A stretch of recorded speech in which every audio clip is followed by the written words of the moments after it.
kwento ng pag-ibig, buhay at pag-asa. Ito lamang po si DJ Claudio, ang storya ng buhay ko.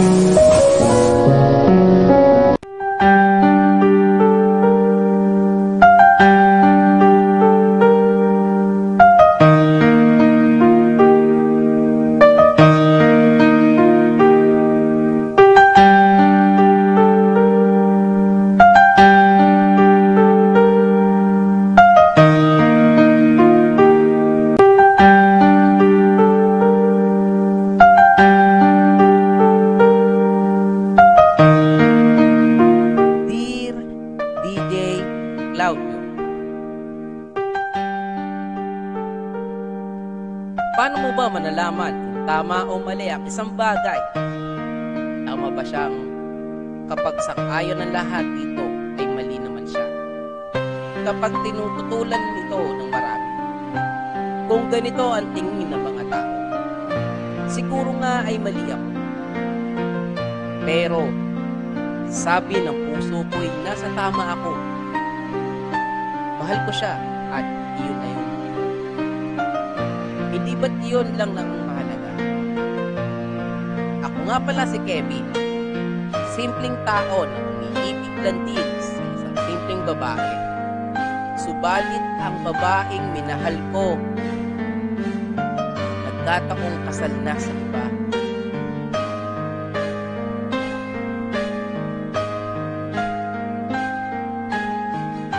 Ang totoo niyan ay hindi naman ako pumapatol sa babaeng nakatali na sa isang relasyon eh. Kapag may kasintahan, iwas na agad ako. Lalo pat kaya kapag may asawa na.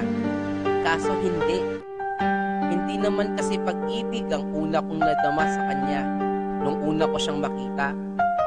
Hindi pag-ibig, kundi awa. Natatandaan ko pa nung una ko siyang makita sa tabi ng daan na umiiyak. Gabi na noon at madilim. Ngunit nakita ko siyang nakalupasay sa lupa sa isang tabi. Miss, ayos ka lang ba? Nag-aanilangang tanong ko bago dahan-dahang lumapit sa kanya na siyang sinagot lamang na nakaikli niya. Akala ko'y baka lumayas lang siya o tila'y naglalabas lang ng sama ng loob. Ngunit ganun na lamang ang gulat ko nung nakitang marami itong mga basa sa katawan. Mula ulo hanggang binti nito. Agad ko itong nilapitan at akmang tatanungin ko siya bakit siya nagkaroon, at nakita ko na lamang ang sarili ko na hawak-hawak ang katawan niyang walang malay. Inuwi ko siya noon at inalagaan. Isang buong gabi rin akong nagbabantay sa kanya. Matapos siyang lagnatin at may kung anong-anong mga binubulong na wari takot na takot, doon ko unang naramdaman ng awa. Pero ganun na lamang ang pakikisimpatya ko sa kanya. Matapos na ihatid ko siya sa kanila, pauwi, pinaumagahan. Matapos niyang sabihin ang address niya, pero hindi pa man kamo siya nakakapasok sa bakod ng bahay nila, ay lumapit na ang lalaking sinasabi niyang asawa niya. Parang hilahin siya papasok sa loob ng bahay niya. Nag-aalala ako noon, kaya naman napasunod ako ng pasok sa bakod at itinikit ko na lamang ang tenga ko sa pinto ng bahay nila. Subalit, nanigas na lamang ako sa kinatatayuan ko matapos kong marinig ang mga pagsigaw ng sinturon sa isang balat.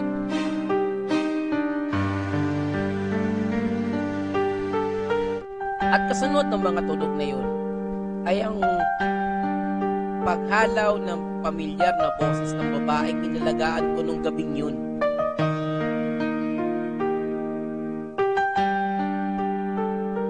Ilang ulit na nangyari ang aksidenteng yun.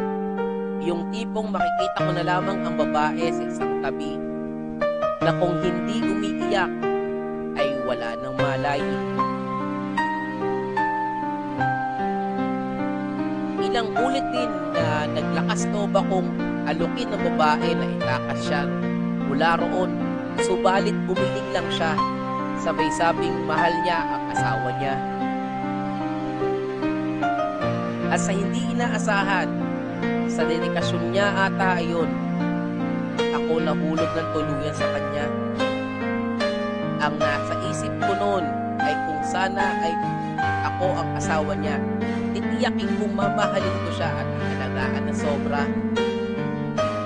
Pero wala rin.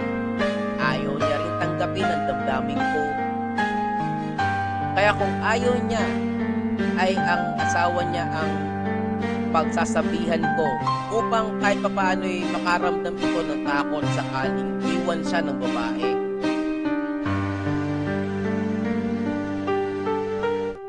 Asawa mo ba talaga siya? Galit na sigaw ko nun sa lalaki matapos ibalik ko muli ang babae niyang kinaumagahan. Matapos ko itong kunin sa tabi ng kalsada nung gabing ding yun. Kung asawa mo siya, dapat nire-respeto mo siya, minamahal, inaalagaan at hindi sinasaktan. Sinasabi ko sa'yo, ang taong tinuturi mong basura ay siyang taong gusto kong alayan ng buong buhay ko. Sa oras na malaman ko sinaktan mo pa ulit siya, hindi ako magdadalawang isip na agawin siya sa'yo. Asawa ko siya, huwag kang makialam sa buhay namin. Dinig kong sagot ng lalaki na siyang ikinatawa ko na lang sa galit. Nakikialam ako dahil inaabuso mo siya. Huwag kang mag-alala. Isang bugbog mo sa kanya, korte naman na makikialam sa iyo. Tandaan mo yan. Huling banta ko na naging dahilan para muling bugbugin na naman pala ng lalaki ang babaeng ginagabihan. At nung muling maalagaan ko na naman ang babae sa mga sugat niya at lagnat, ay ang mga salitang ito ang nasabi niya na siyang naging dahilan para mapatulo na lang ang mga luha ko ng tahimik habang nakatingin sa likod niya papalayo sa akin noon. Naging mabuti ka sa akin at trinato mo ako ng tama. Maraming salamat. Pero sa tingin ko, tama na to. Ganun talaga ang asawa ko, pero sanay na ako. Wala akong magagawa. Mahal ko siya eh. Huwag iisipin, mabait naman ang asawa ko at alam kong mahal niya rin ako. Pero nagbago lang ang ugali niya kapag nalalasing. Kaya sana, huwag mo na itong ipaabot sa korte. At sana, ito ang huling pagkakataon na tutulungan at papansinin mo pa ang tulad ko. Mahal ko ang asawa ko. Kapag nakahanap ka ng taong tunay mong mamahaling hanggang dulo, malalaman mo rin ang ibig kong sabihin. Kaya sana, tigilan mo na. Dahil mali itong ginagawa mo. Kung alam niya lang, alam ko na ang ibig sabihin ng tunay na pagmamahal. Pagmamahal na hanggang dulo. Dahil mula noon hanggang ngayon, siya pa rin ang minamahal ko. Kahit pangkita ko siyang animo masaya kasama ang asawa niya. Masakit lang na ako'y naiwan sa ere sa lahat ng yun. Ito na ata ang parusa ko. Ang parusa ko sa pag-ibig sa taong may asawa.